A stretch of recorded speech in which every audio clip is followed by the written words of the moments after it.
Meeting is called to order. Have we done the swearing in yet? We have not. Okay, do you want to do the swearing in? I do. Thank you. And repeat after me. And feel free to say this in your native language.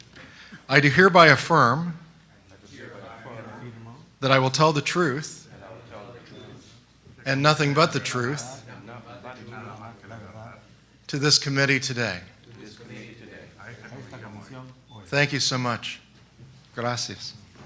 We have heard from a number of people this week that this phenomena has gone on, and it will be interesting to hear what you have to say from a variety of countries in South America, and I'm anxious to hear what all of you have to say. This is one of those hearings that I think our witnesses have all been absolutely fantastic. They have been ex-military, they have been people that have actually seen what's happened, they have studied it, they have done research, and today we are very fortunate to have you here at this hearing, and appreciate your coming, and am anxious to hear what you have to say. So I am not going to spend a lot of time talking because I want to hear what you have to say. So welcome. And we will start out with, and if I don't say your name correctly, you'll tell it to me, please. Is it Javard? Yes, Mr. Javard from Brazil. Thank you very much. I would like to begin with by thanking all of you members of the Congress who has given your time and your effort, your attention to the subject. We are all really anxious to see the results of this. I think it's a major step that has been done here in Washington. This is history in making, and I'm very glad to be part of it along with my fellow researcher friends from South America. And we are here from several countries in South America. I have on my side Chile, Uruguay, Peru, and Argentina. All of we are willing to invite you to dive into South American UFO research. But before I go on, I would like to ask permission to you, gentlemen and ladies, to introduce my fellow researcher and friend from Brazil, who is a businessman and is also a former congressman for the Brazilian Congress, who is much likely to be again after July, as he is the next one. And this gentleman has given us in Brazil a strong support to development of the Brazilian ufology in several projects. Now, he has some views that he would like to share with us, with you, and I would like to ask permission to introduce Mr. Wilson Pickler. I am absolutely delighted he's here. I understand from our short conversation that how your legislative process works and how ours works is quite different, but we may learn some lessons from you in the process. So welcome. Okay. Madam Chairperson, members of committee, ladies and gentlemen, it's a great pleasure to speak in this conference. And I would like to congratulate the representatives of the American Congress for this important conference that will be remembered for the mankind forever. This is a beginning of a process of disclosure of the most important event for mankind lately. We wish for long to have contact with space people, and this fact has been hidden for the government for long. Why the government decided to hide it from the people? Such an important fact, because we have heard here in this conference from the militaries, retired militaries, that these beings, extraterrestrial beings, have such a capability of interfering in the nuclear weapon systems, even activating and deactivating these weapons. This explains why governments hide this from the people, because it changed the balance of power in the entire world. And they are doing a campaign to take out the credibility of this phenomena. And those people that are working here for many years, working hard with difficultness, is passing through humiliations. Is it humiliation? That's it. Yeah? Because they say they do not exist. UFO do not exist. In fact, what we have heard here, they exist. They are here to save us against the insanity of our leaders.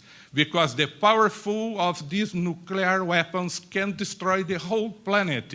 I have hidden yesterday to prepare this speech the power of the last detonation.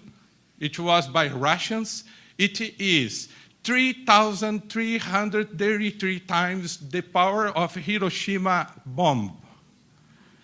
So, do you know the name the Russians put in that artifact? Translated to English, it is, "We will show you." It could be called, must be called, "We hope we never use it."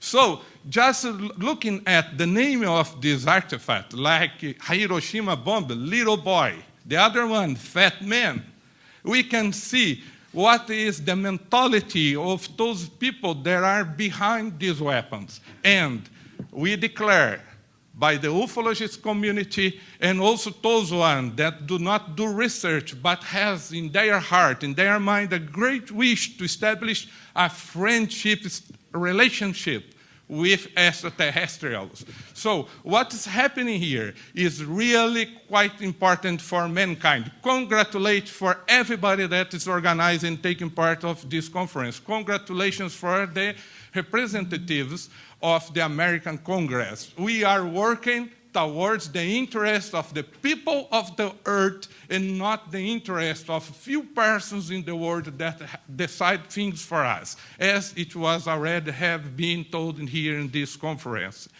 And I would like to finish my speech.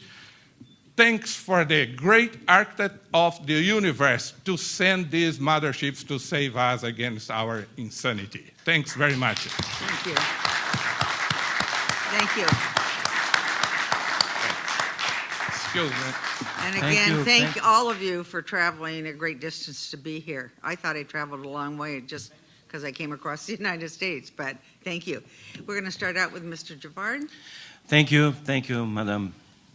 Thank you, Professor Wilson Pickler. I must add that as when he gets back as a congressman in Brazilian Congress, he wants to do something like this inside the House, inside the Brazilian Congress, as an official part of its agenda. Now, what you will see this morning with my friends and mine testimonies is a slightly different type of ufology, of UFO research.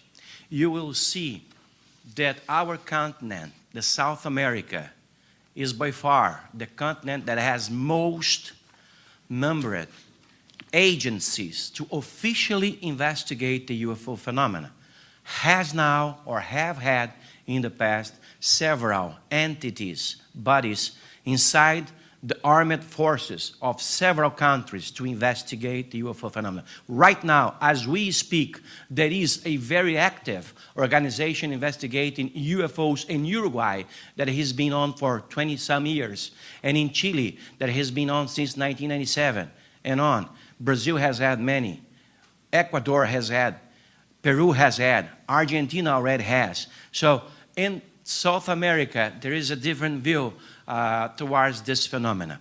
And I will speak especially about Brazil, my country, and presenting myself before I go on, I would like to say that I'm 51 years old, and I have been devoting my life to this phenomenon since I was a kid. It is at least for 35 years that I'm dedicating myself to the investigation of this phenomenon. I'm the editor of a magazine that is one of the longest living magazines about UFOs in the world. It's 30 years in existence. and I have specialized lately in finding out and interviewing retired personnel from the armed forces, mostly from Air Force, but also from Navy and from Army, to interview them, to extract from them information of how Brazil has dealt officially with the UFO phenomena in the last 50 or 60 years. Now, I'll begin by saying that just 2 weeks ago, this time, we had a meeting between Brazilian civilian UFO researchers, 6 of us of the Brazilian Committee of UFO Researchers, with members of the armed forces, 10 personnel from Army, Air Force, and Navy at the Ministry of Defense of Brazil. That was a meeting, a historical meeting that was called. We were invited by the Ministry of Defense of one of the largest countries in the world to deal with the UFO phenomenon. I would like to show you some pictures, please, Jennifer, of this meeting that took place on April 18th. This is our federal capital. This is Brasilia. It's a modern capital. Please, the next one. We were received by officers of the Ministry of Defense of Brazil in the building of the Ministry of Defense, where we could meet not only this official, but also members of the Brazilian Air Force, Army, and Navy, as I showed you.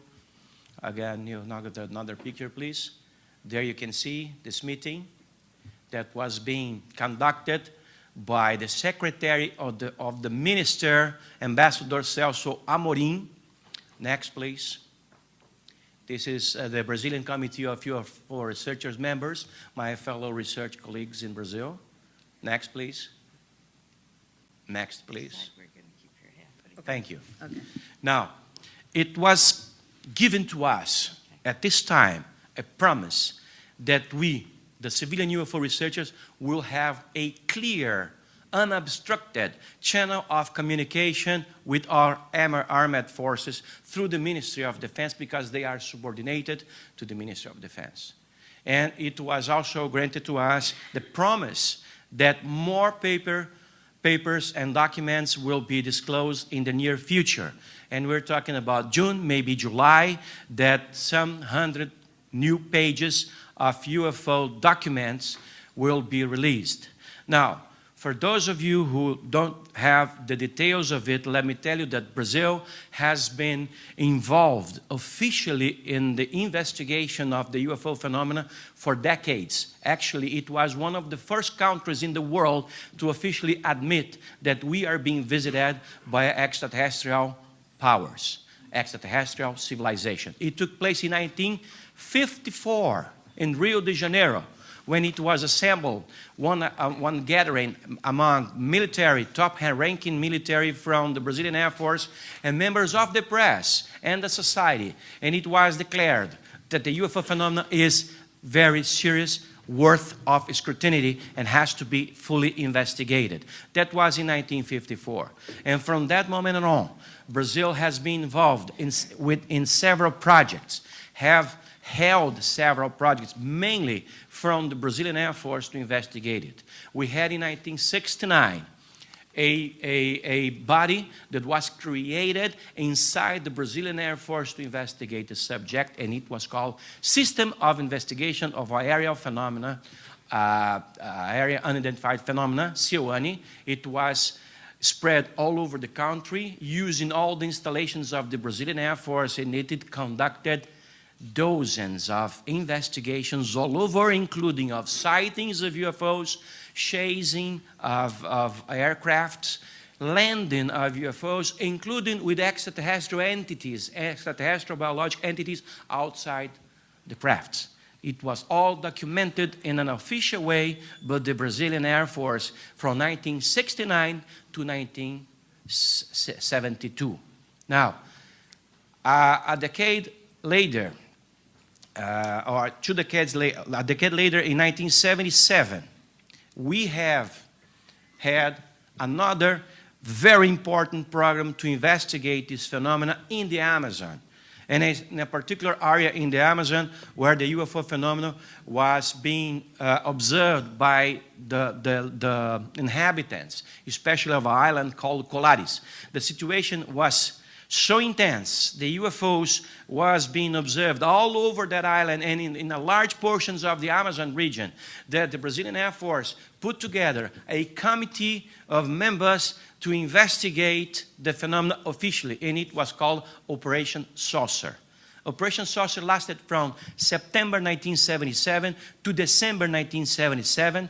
It interviewed hundreds of people that were in contact with this phenomenon. But more than that, it was the purpose of the Operation Saucer, first, to talk to the witnesses to see what are their reports. Second, to try to document the presence of this phenomena. And over 500 pictures of UFO were produced, along with 16 hours of video, actually of footage, and film, 8 millimeters and 16 millimeters, military-style films of UFOs in the Amazon, sometimes at close range. And the third objective of the Operation Saucer, and this is official from the Brazilian Air Force, was try to establish contacts with intelligences beyond this phenomenon. This is all very intense. 2,000 pages have been produced by 36 men who took part in this operation. I was the one chosen by the commander of this operation 20 years after it was ended to interview him, and he gave me, with a huge amount of details, what went on in that period of time. Since then, I have been chasing the information about the Operation Saucer and UFOs in Amazon forever and everywhere I could find. And I'm glad to bring, and I would like to get introduced to this proceeding results, 440 pages, which is 20% of what there is of official UFO documents from the Brazilian Air Force that register, including with photos, maps, radar detects croquis, designs, all sorts of information related to the UFOs in the Amazon, and lots of this procedure were followed by American military in the Amazon. Thank you. Thank you very much.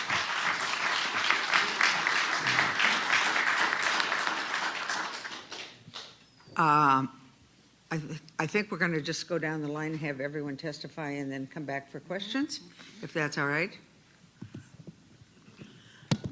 Welcome. And I'm probably going to butcher your last name, but Antonio Who knows? Who knew? Okay. Yes. Welcome to the committee. Thank you. Good morning, distinguished members of the panel. I already introduced myself on Monday Yes, I about a know. little bit my biography, so this time I will skip that part. I'm representing Chile, even though I'm not officially member of that committee. But I know, as you know, I'm a Chilean American, and I know the history of the Chilean official agency very well. So I will read now from my prepared statement. In recent years, Chile has become one of the world's leading nations in the official study and recognition of the UFO phenomenon. UFO agencies or departments have been traditionally been under the Air Force in most countries. In France, as we shall see in the next session, the effort is under the Space Agency. But Chile has taken a novel approach which makes logical sense. Its committee, known as CFAA, which is a translation for Committee for the Study of Anomalous Aerial Phenomena, is under the Civil Aviation Agency, DGAC. In other words, it's like if the FAA, the Federal Aviation Administration, had a UFO department. Chile's civil aviation agencies all over the world that deal with aircraft safety and navigation and UFOs, though not regulated by human governmental agencies, are primarily flying in the air and could pose a threat to aviation safety. Chile has a rich history of UFO cases, some of them highly strange, like an incident involving a group of 7 soldiers and a corporal near Putre in Chile's northern Atacama region, near the border with Peru in 1977, the so-called time-warped case of Corporal Valdez, which became the subject of my very first UFO article back in 1977. In the 1980s, Gustavo Rodriguez, an air traffic controller, began to collect cases involving pilots who would call the control tower asking if there was any traffic that could explain lights or objects they were seeing during the course of their flights. There were also incidents involving the scramble of military jets, a situation common to many countries of the world. In the mid-90s, Rodriguez received the support of General Ramon Vega, a former commander-in-chief of the Chilean Air Force and later a senator. I had the opportunity of meeting both Gustavo Rodriguez and General Vega during several trips to Santiago in the 1990s. I gave the general, in fact, a copy of the Lawrence Rockefeller-sponsored UFO briefing document, which I had co-authored, and which perhaps played a small role in marshaling the evidence for the creation of CFA in 1997.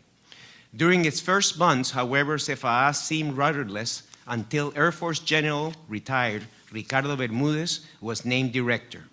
General Bermudez was the director of the Technical School of Aeronautics, which trains air traffic controllers. And it was at this school, which I visited many times, where the commission was housed for a number of years. CFA's mission is to, quote, record and analyze all relevant reports concerning UAP, unidentified aerial phenomena occurring within the national territory, on the basis of a serious, objective, and scientific analysis with the purpose of determining any possible risk to air operations. In 2002, CFA became essentially inactive for a number of years, but in December of 2009, the DGIC, the Civil Aviation Agency, announced that CFA was being reactivated, and once again, General Bermudez was brought back to direct it, and Gustavo Rodriguez to serve as secretary. The committee's headquarters was moved to a new location at the National Aeronautics and Space Museum near the old airport of Los Cerrillos in Santiago. One of the first things they did was to launch an official website, and I have the URL address here, which is by far the best of all the South American official agencies, the website, I mean. It contains several UFO aircraft incidents with audio recordings of pilot control tower communications, videos, documents, articles, and other data. CFA has an external committee of advisors, which includes 8 top scientists from the Chilean Commission of Nuclear Energy, Aerospace Medicine at Santiago University, astronomers from the Metropolitan and Catholic universities, a plasma physicist from Santiago University, a geographer and expert on satellite imagery from Chile State University, and 2 psychologists. There is also a CFA internal committee, which includes experts on operations safety, air control center, meteorology, air accidents investigations, aerospace engineering, and audiovisual. They also have representatives from each branch of the armed forces and the police. On August 11, 2008, the Chilean government passed Law 20,285, known as Transparency Law. In some respects, it works similarly to our Freedom of Information Act. Government agencies have 20 days to respond to queries from the public regarding public records. But in some respects, it goes beyond the FOIA. With the exception of matters dealing with national security and foreign relations, the Transparency Law was designed so government agencies can act in an open and transparent manner, even in cases where they receive no queries from the public. CFA has fully complied with the requirements of the Transparency Law, and as explained by General Bermudez, quote, "This is the way we deal with the phenomena, openly and freely." CFA has documented many UFO cases involving commercial and military pilots. One of the more interesting ones, known as the Pelican case, occurred on June 24, 2010, and it involved 3 different aircraft, 2 airliners and a Navy plane called Pelican. As put by General Bermudez at a lecture he gave at the International UFO Congress in Fountain Hills, Arizona in 2012, quote, 3 airplanes witnessed the same phenomenon. 2 commercial planes are approaching Santiago. The military plane is coming 300 miles from the north, and an object is cruising his airway. The pilot reports something he sees camouflaged in erratic motion. In the audio communication, one can hear the pilot saying, Roger, at this moment I can't see it anymore. I could see a traffic loud and clear. It looked like a cloud, camouflaged as a cloud, but with erratic motion, end quote. This case, as well as another one in Punta Arenas, detected by primary radar in 2011, is important because you have different professional pilots reporting the same object. As explained by General Bermudez, quote, think for a moment. If one experienced commercial pilot reports to me that something flew across in front of his airplane, I pay careful attention. But now, if a second commercial pilot reports the same a few seconds later, I become interested. But if a third pilot, a military one, confirms the same fact, I tend to believe it. In this case, do we have 1 UFO close to the airplanes, or we have 2 UFOs? If we have 1, its incredible speed doesn't correspond to anything we have now. 300 miles, like in a couple of minutes. During the same lecture at the International UFO Congress, General Bermudez released a multiple video case taken at the El Bosque base in Santiago, where the Air Force Academy is located, which made world headlines. This was because several videos were taken during an important ceremony for the change of the commander of the Chilean Air Force on November 4, 2010, attended by the President, all the commanders of the armed forces and top brass, the Minister of Defense and other cabinet members, the diplomatic corps, and many other important officials, including General Bermudez himself. The ceremony is popular with the public and widely photographed and filmed because it includes the air parade by all the different squadrons of the Chilean Air Force. It must be clarified, however, that none of the dignitaries or public saw the UFOs at the time. These were discovered later as people began to review the footage they had taken. I'm enclosing an interview I did with General Bermudez, published in Open Minds magazine, issue 16, October-November 2012, where he explains the methodology of CFAA, as well as many of their best UFO cases, including the multiple footage case of El Bosque. Chile has shown that a serious and open official investigation of UFOs can be conducted in a serious and scientific manner. Some of the ingredients include cooperation among different government agencies, scientific and academic institutions, and even the civilian UFO community. Official and private investigators can and should cooperate instead of fighting with each other. The same model has taken place in other South American countries like Uruguay, Brazil, Argentina, Peru, and Ecuador. Another key component is to establish official cooperation among different countries, since UFOs don't seem to care about national boundaries and are reported widely all over the world. For this reason, CFAA and CRIDOVNI, the official UFO agency run by the Uruguayan Air Force since 1978, signed an official agreement of cooperation and exchange of data in 2012. And we have here with us Colonel Sanchez, who was in fact the person that signed that agreement with General Bermudez. The United States likes to think that it's always ahead in all areas of society. But I'm afraid that this is not the case in the field of ufology. Other countries are moving ahead with an open and transparent investigation of this phenomenon. The unknown nature of the phenomenon itself and the likelihood that it originates not on this earth requires a change of attitude and a level of openness that seems to be amiss in this country. Let me finish with a quote from my interview with General Bermudez. Now I'm quoting him. The official conclusion is that the anomalous aerial phenomenon known as unidentified flying objects is real and is present within the controlled airspace and outside the controlled airspace. It is also present in the sea. We have some reports from our Navy in that respect. It is present everywhere, and therefore it is necessary to share the information in order to have more background and be able to study it more scientifically so that we can give real information to the people and not rely on what is shown in TV and in the sensationalist media. Thank you very much. Thank you.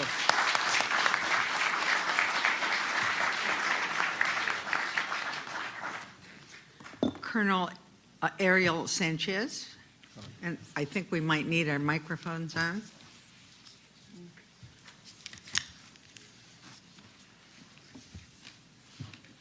Welcome.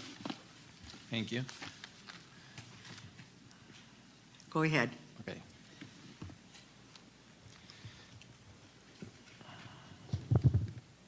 Señoras y Ladies and señores, gentlemen, I soy el am coronel retirado Ariel Sánchez Ariel Sanchez Ruiz. I'm a retired Uruguay colonel of the Armed Forces, dependencia oficial de la and I Fuerza belong Aérea to the reception and announces in Uruguay de investigación y análisis of UFOs that works together with the official Uruguay Air Force that takes care of all the citizens' reports of non-identified objects. por más de 23 años, I was a technical director, and I have been 23 years hace aproximadamente researching this subject. el cuerpo aéreo como navegante I have retired from the Air Forces about 9 months, but I also worked as de seguridad en la aviación specializing on Mayor, air profesor de la Escuela transit, de Estado Mayor y he or ocupado the distintos cargos dentro de la organización. specialization of air transit, Asimismo, y en forma paralela, soy and a director professor of the del Centro School of Regional Estado Investigador Mayor. de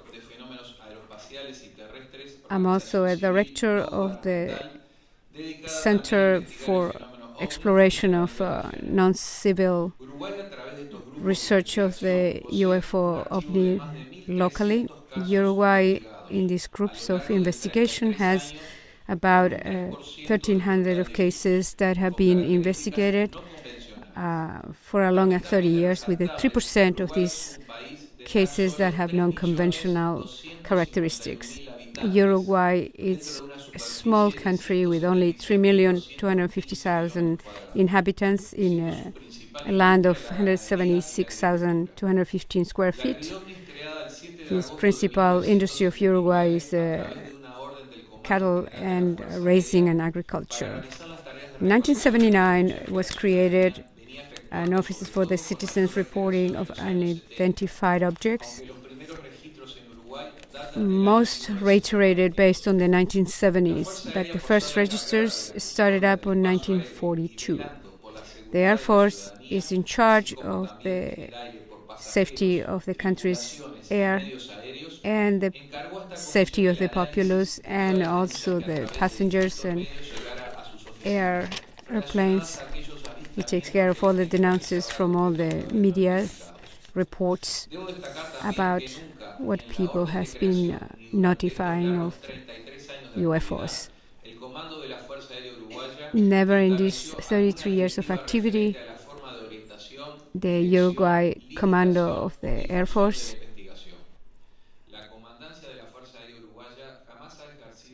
has given any information of the diffusion or stopped the reporting of all this information. Through this commission, we are not rejecting or hiding or changing the situations that have been lived or experienced by the citizens that are reporting. It's only just taking the reports of the citizens. It's only just to make scientific studies about this phenomena that has been also, the Air Force has been researching. A lot of interviews have been done with all these people that were interested in this subject and reporters with the spirit of research and non-bias that could come together to work as a group to maximize all these research. In 7th of August in 1979, 3 officers were nominated for all this recopilation and analysis, and 20 civil researchers were also called into the help. La CRIOVNI is an organization that is a governmental institute, but it works as a public office for military and civil reports. The Uruguay Regional Research Civil Group, that is non-governmental, has the object to compile all the South American groups that are reporting about these UFO views and compile all the details into a bank of information. The results of this idea in 2012, 2 forces joined Chile, had been doing the first cooperation exchange with the international press with all this research. La CRIOVNI would like to use the same type of elements to review and incorporate all the research on these reports. After a few different trials, we adapted all this research as a commission with a president and a vice president and a secretary, and an operative direction and technical, and also to achieve any statistics. This commission was created to analyze all the cases before it was created and all the new cases that were coming up and being reported. Some problems were also faced to find conclusions that will be valid to apply to all the research. The first problem was how can we investigate? The second problem was how to evaluate something that we don't know what it is. So the decision was to opt a discussion that was open without prejudice or bias to explore the phenomena, to analyze all the studies that will be able to compile all the reports and all the events. First, we started to study the UFOs first and the non-identified objects, and anything that relates with it, like the territory, the people, any effects, any objects, animals, or anything that could be in relation to these UFOs, and all the revelations that people had been reporting, whether it was spiritual or mystic. We found out that it was a phenomena that could absorb different opinions and different phenomena together into one. Why was this occurring? This phenomena was absolutely unknown, that was presented and causing a lot of difficulties to study. Having the spirit of curiosity and investigation to adjust our studies into the scientific responsibility and a methodology of research to be adequate for this research and evaluation to qualification of the systems. 2 pillars were the basis: the recollection of the information collected and the study of the comparative events in the phenomena. The questions asked where we have people that will interrogate all the details and make conclusions, what possibilities it is that the testimony is not true, and the third, people that would have seen the events, what is the possibility to be a psychological illusion?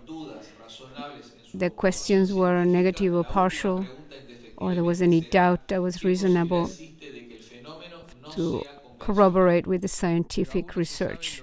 What is the possibility that this phenomena is not conventional?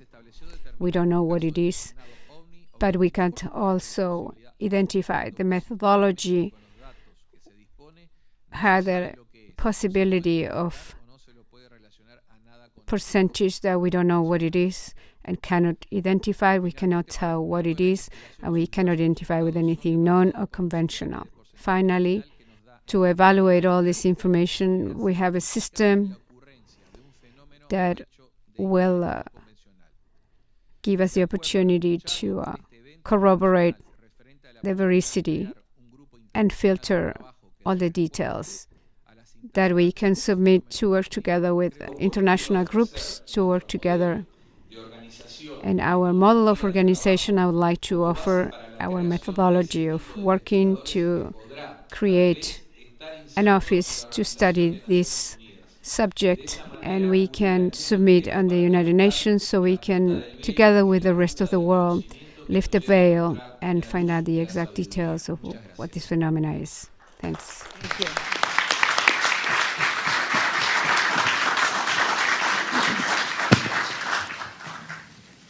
Yes, Anthony Choi from Peru. Welcome. Muchas gracias. Señor presidente del panel y representantes del Congreso de los Estados I'm greeting you, ladies and gentlemen, to addressing the panel. Very good morning. My name is Anthony Choi. I'm going to read my declaration. I am a lawyer and a media reporter for investigation. I am the main investigator of the non-identified objects, and I have attended the Aerial War School of Peru and Space for Peru.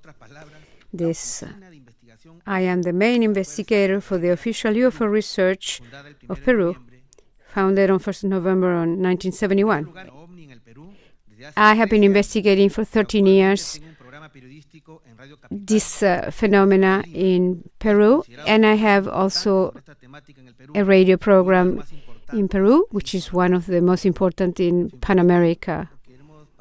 I would like to go, please, to image number 1, please.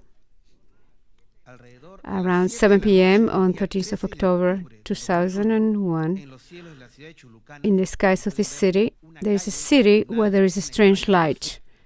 This is on north of Peru with the frontier with Ecuador. We're going to see the image number 2. 8 light spheres appear. And then on the right side upper, you'll see intense lights. Color is orange, and dozens of witnesses have observed this. And these lights have been for 2.5 hours, absolutely in silence and forming figures that are geometric alignments. So somehow they were giving a light show for all the witnesses, and then suddenly disappeared. 25th of October, another luminous object about 25 meters of diameter. We can see one of the witnesses pointing to it. Slide number 6, please. So it appears hovering in the sky on top of the city. It was accompanied by another spheres of light, one of which landed, quote unquote. So it landed in a nearby hillside. The whole view lasted 26 minutes. This is part of a video that we extracted these images from the video. That's when it landed. The witnesses unanimously, they had heard a greeting on their head. It was like a greeting. they heard a low. And lastly, on November 15th, another red luminous sphere descended on the same city, which after a few minutes, it disappeared. These events, we should note, were recorded on 3 videos, copies of which we are turning over to the committee so that you can look at them. They were recorded by Ivan Isa Nanfardo, who is a cameraman from that community, and I asked him for a copy so that I could begin my respective investigation. In the media, the case was called the Chulucanas incident. And the videos were turned over to the Peruvian Air Force and given to Peruvian Air Force Commander Julio Chamorro Flores, who is the chief of the Peruvian Air Force's UFO Investigation Office. He instructed me to proceed with my investigation. The investigation thus was able to document statements from dozens of witnesses.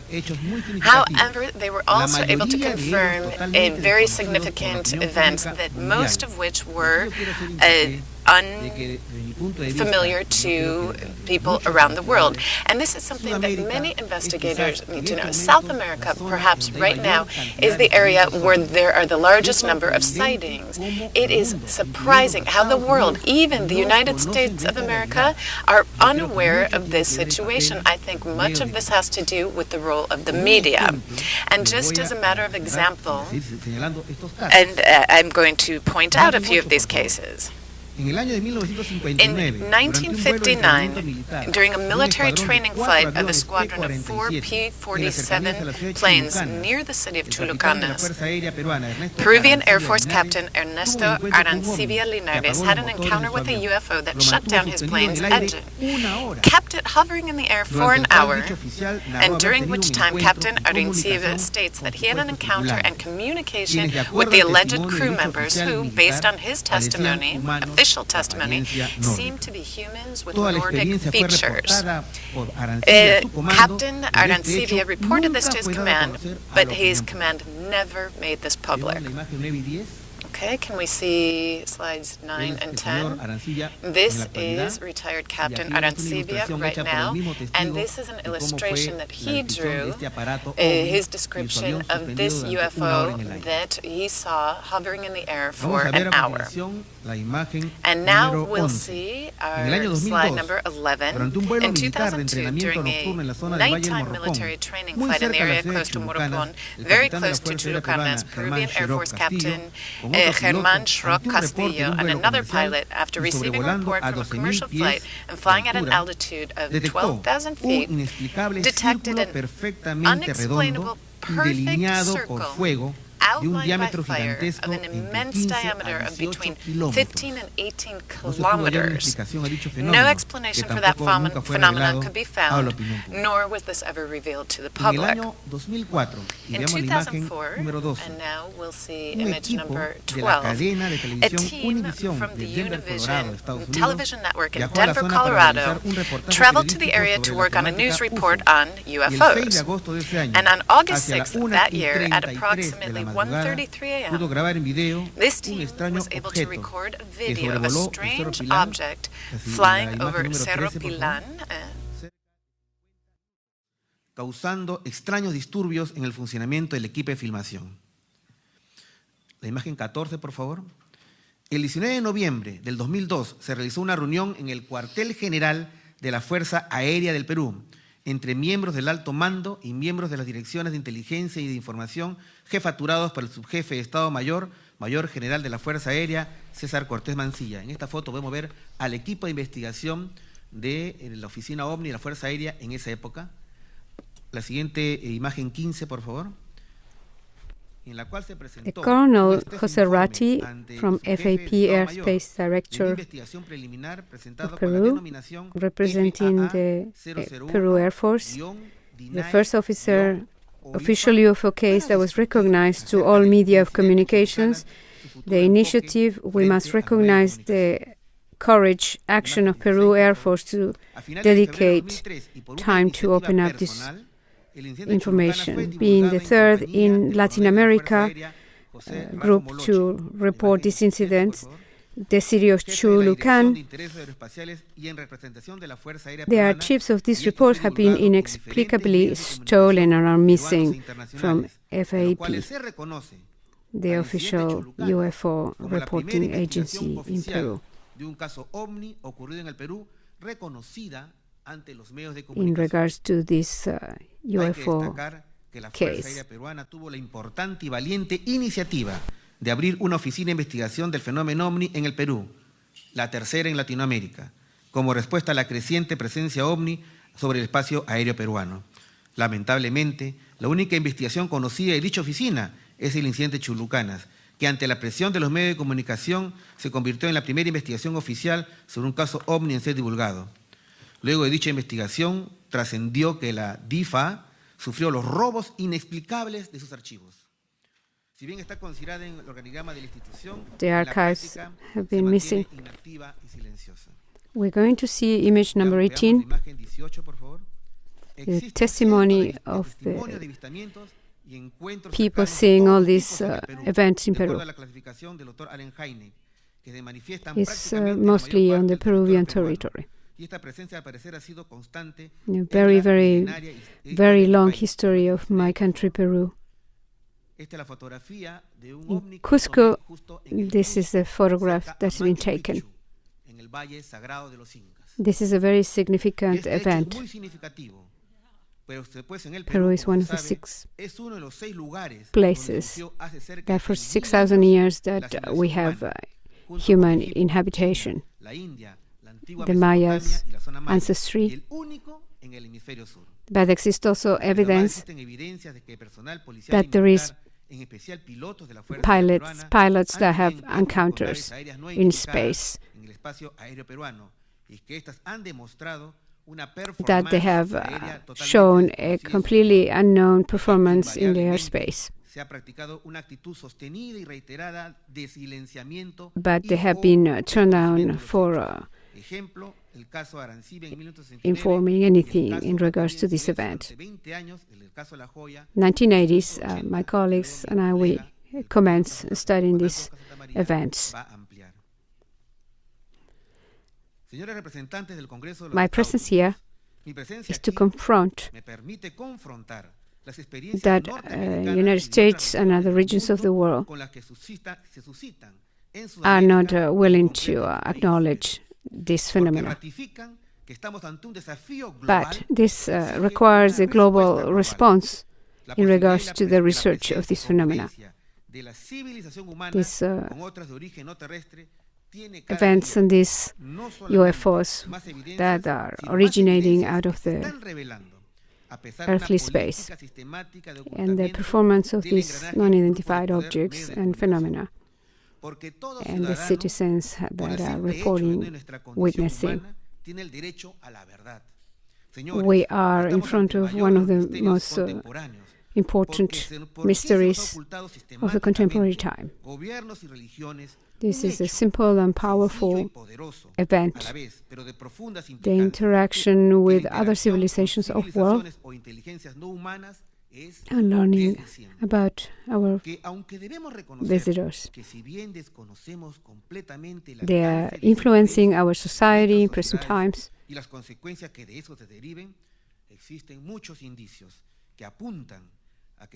We are immersed in a process of preparation to open up all these phenomena. It's about 60 years that this phenomena has been studied in my country. But the governments are protectionist or interested in not disclosing the information pertaining to this phenomena of unidentified objects. And also the reporters, they are abandoning the spirit of research instead of reporting the real truth. But in our planet, we have an obligation to comment about this and research. We sharing with other civilizations that are of world. In the meantime, the healing of our community in regards to Thank this you very much. event. Thank you. Thank you.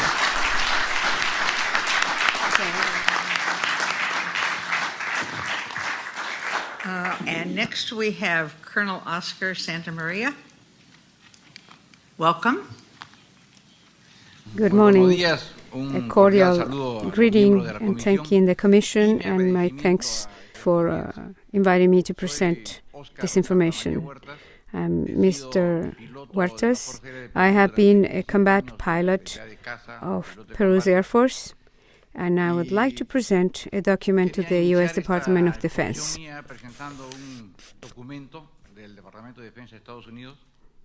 Please, first image.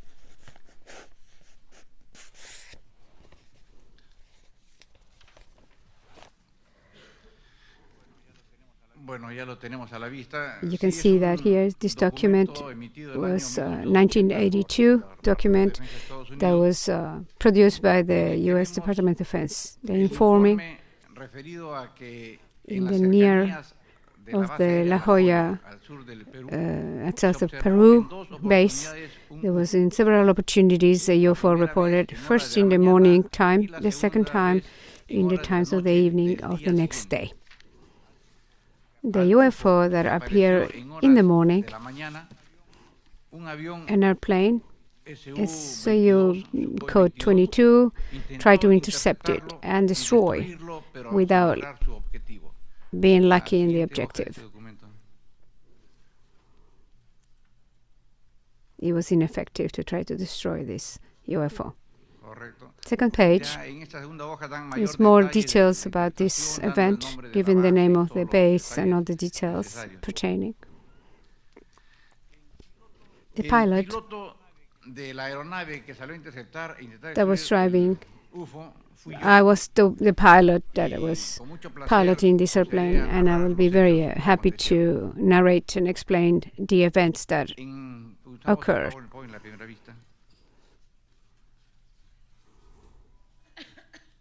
I was the pilot in this airplane trying to intercept the UFO.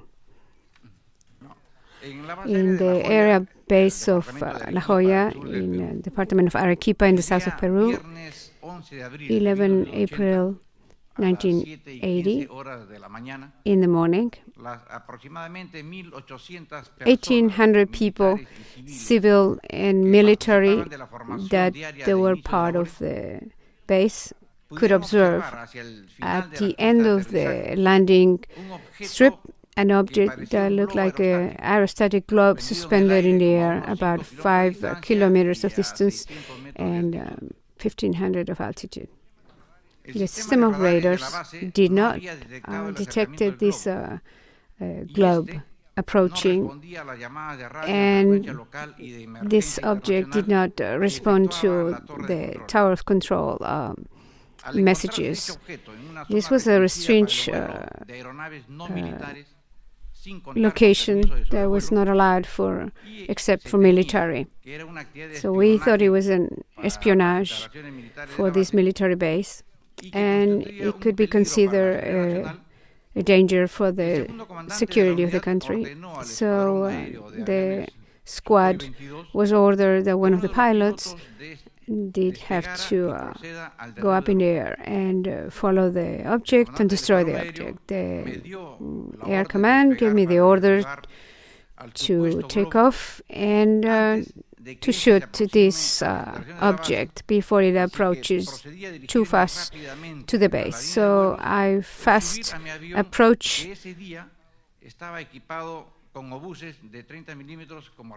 this object, and this airplane that I was piloting had military weapons. I did an ascent from the right to the 1,500 kilometers of height, and I initiated the attack procedures where I was close to the object. I threw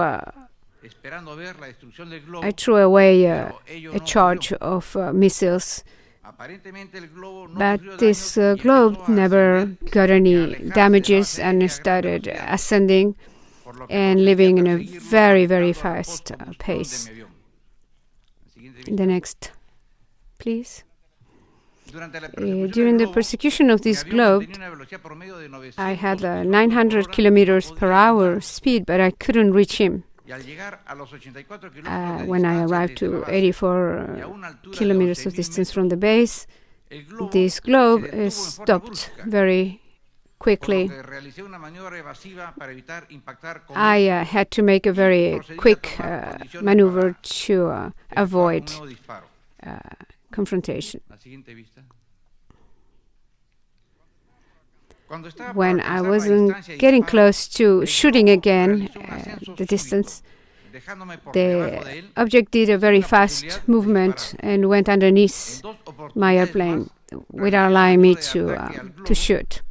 In several occasions, evaded my location and avoided on the last minute on my intent to shoot. When confronted with this situation, I took the decision to speed on a very high velocity and ascend very high to go ahead and attack in a very vertical manner. But the globe did have a maneuver of lifting up very, very quickly, so I wasn't able to focus to shoot. The next view. I accelerated my airplane to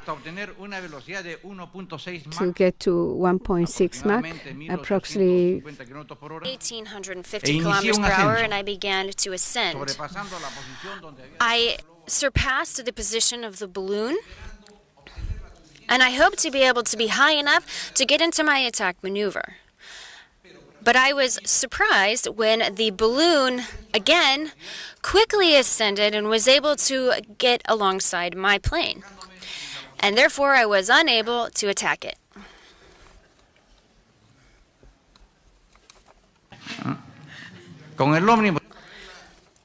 With the UFO parallel to my plane, I kept going up, hoping to be able to surpass it, to be able to get into attack position. But I was unable to do so. So we got up to 19,200 meters, about 63,000 feet. As you can see here, where the balloon stopped its ascent, and I tried to again get it in my sights to be able to fire, but it was impossible. At that point, my low fuel light came on, saying that I had just enough fuel to get back to land. Since I could no longer continue my attack, I approached it, got to a distance of about 100 meters, and I was able to see that this balloon was not a balloon. It was about 10 meters in diameter, and on the top, it had an enameled, a non-metallic cream-colored enameled dome, and that in its base, it had a wide silver circular metallic surface. It did not have any wings, jet propulsion, windows, antenna, anything like that. These are obviously surfaces that aircraft usually have. Pulling myself together, I went back to the air base and I reported to the control tower what I had seen. In total, there were 22 minutes of maneuvers that are clearly etched in my brain, and I am convinced that there is extraterrestrial technology and life.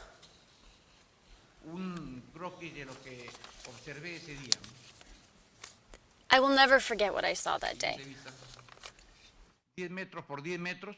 And this is a sketch of what I saw.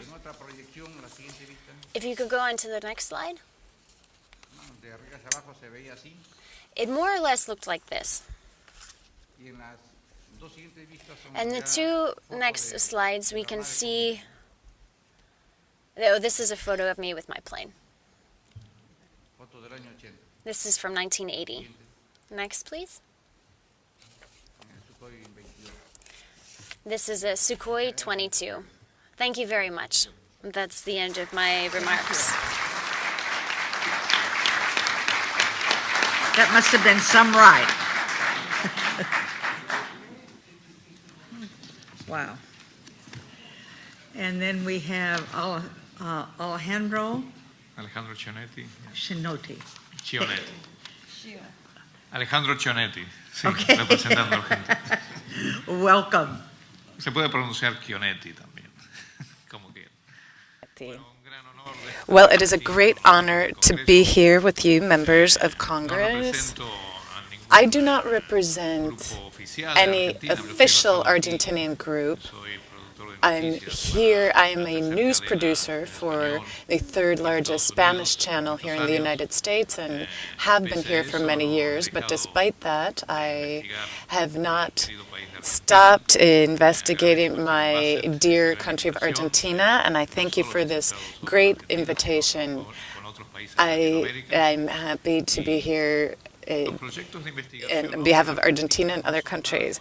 So these UFO investigation projects are nothing new. In my life as an investigative reporter and field researcher, I've investigated many cases that were investigated before and after the event by official groups or through subsequent historical reviews.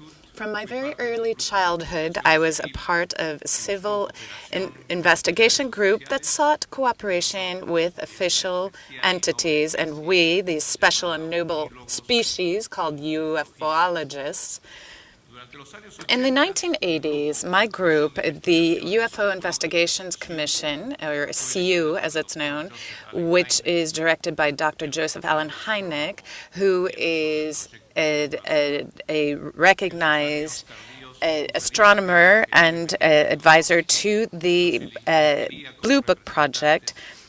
It chose us as representatives of this organization as editors of its bulletin in Spanish and the International UFO Report.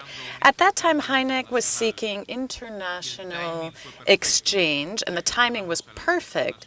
We brought him to the National Commission for Space Studies, called NIE, with the hopes to reinvigorate our efforts and help this phenomenon to be taken seriously and receive support in the investigation of recent cases like the crash that had happened in the north of Patagonia.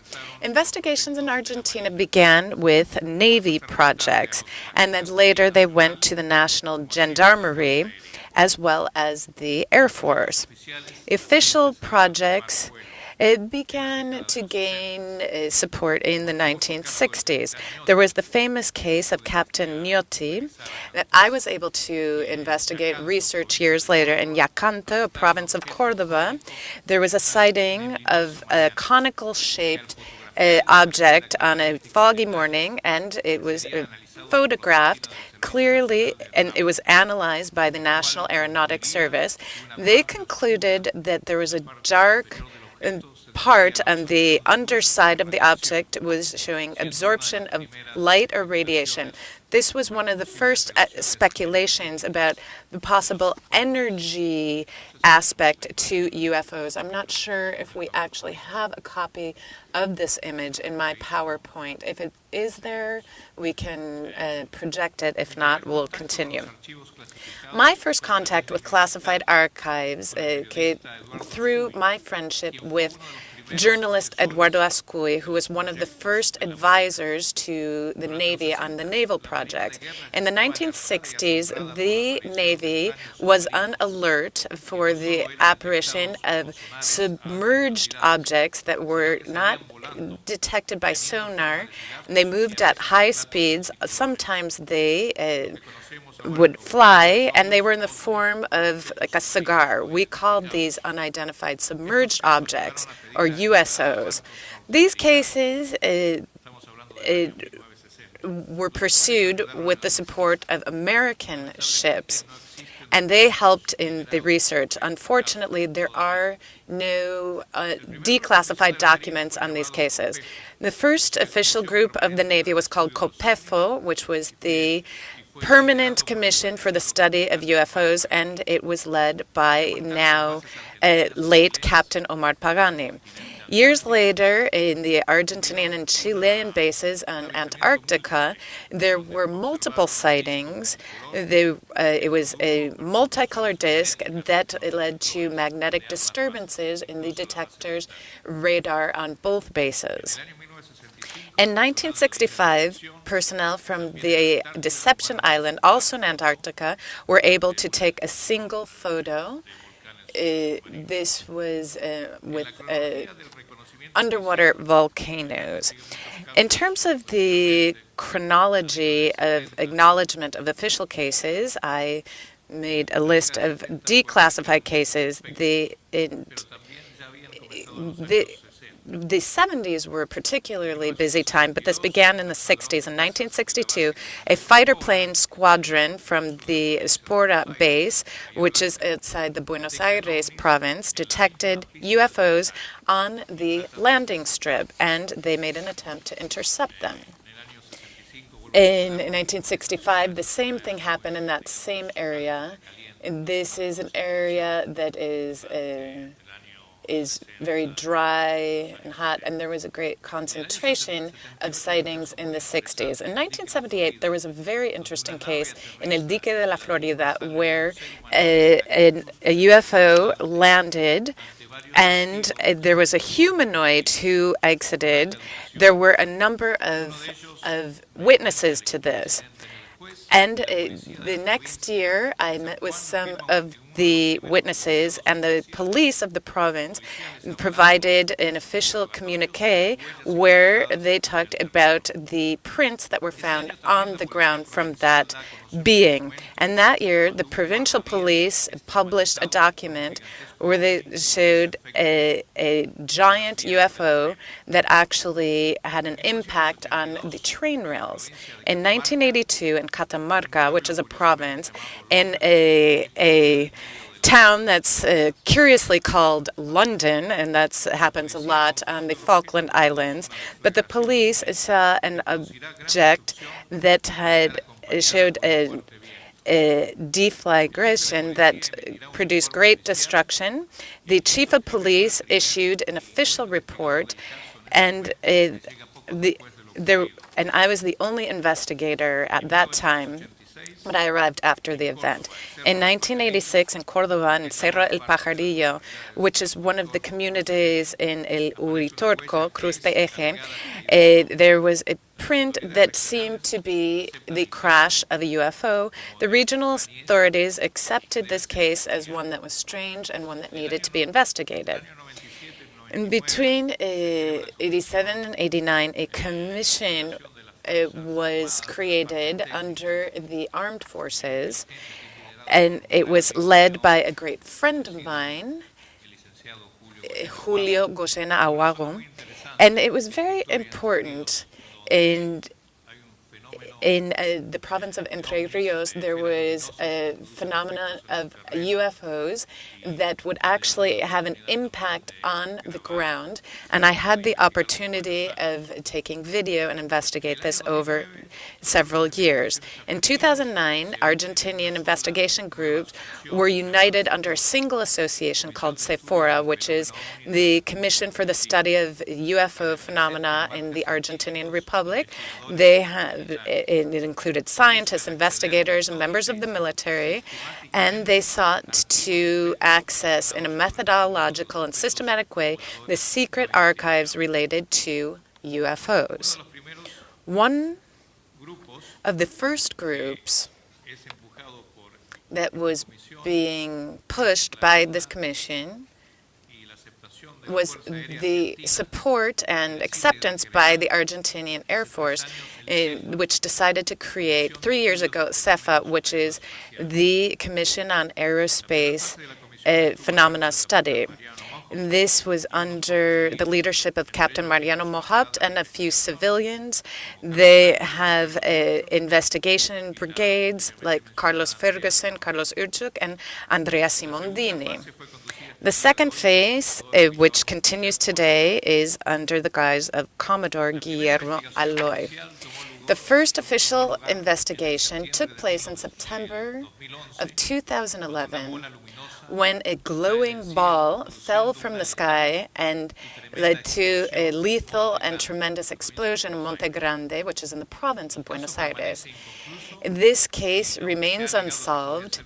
It's alleged that it could have been a gas explosion, but the public and civilian investigators continue to rule that possibility out. There was great destruction, and one person was killed in the course of this incident. With respect to UFOs, this Air Force Commission has clarified that its work is not focused on probing the existence of extraterrestrial life. Rather, it is a scientific study that can lead to the truth.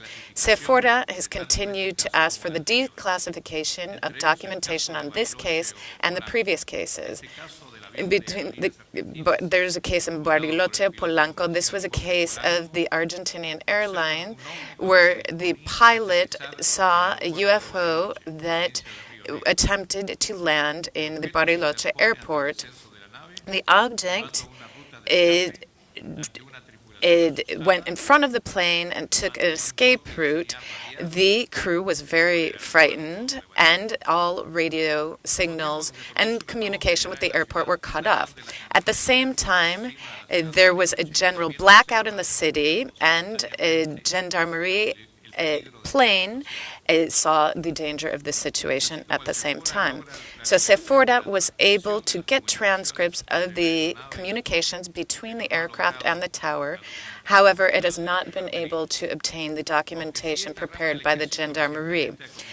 Although they have recently begun to declassify cases like the case of Campo de Mayo in the province of Buenos Aires from November 1972.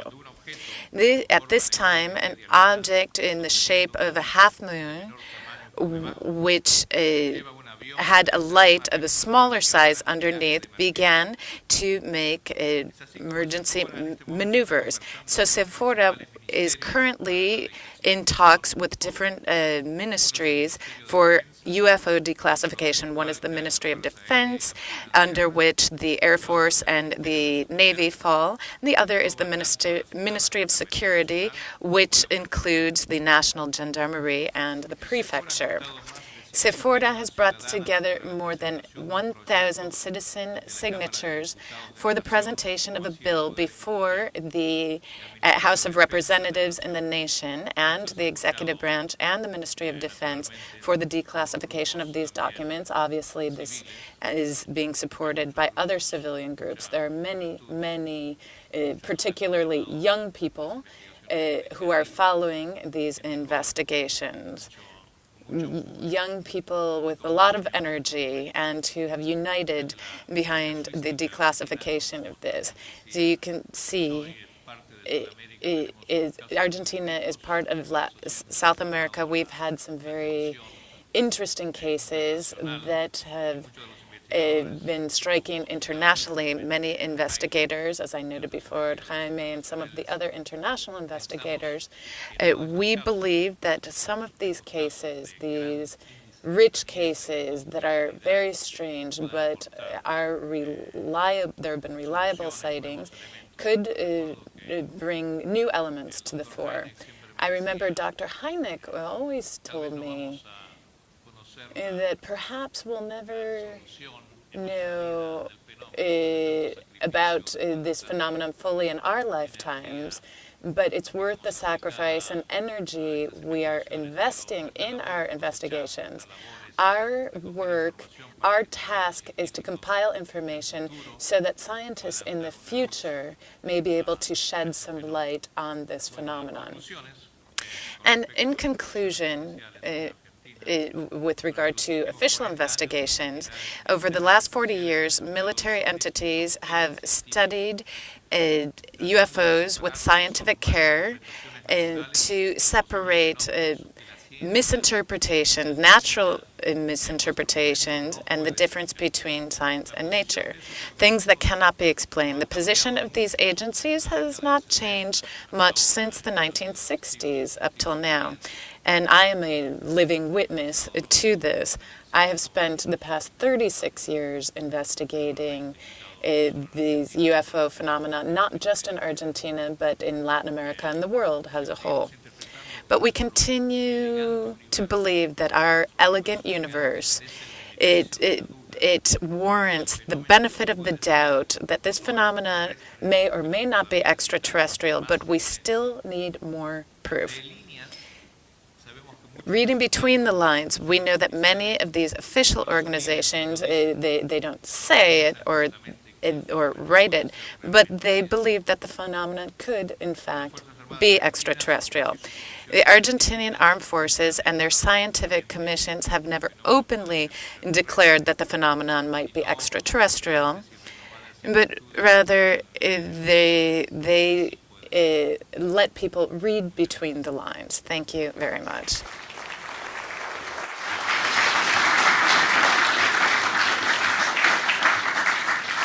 Thank you very much, and I want to thank all of you. We're going to take a short break, and then we will come back and have questions. So what do you think, 15 minutes? 15 minutes, so if we can be back at 11:15, that would be perfect. Thank you.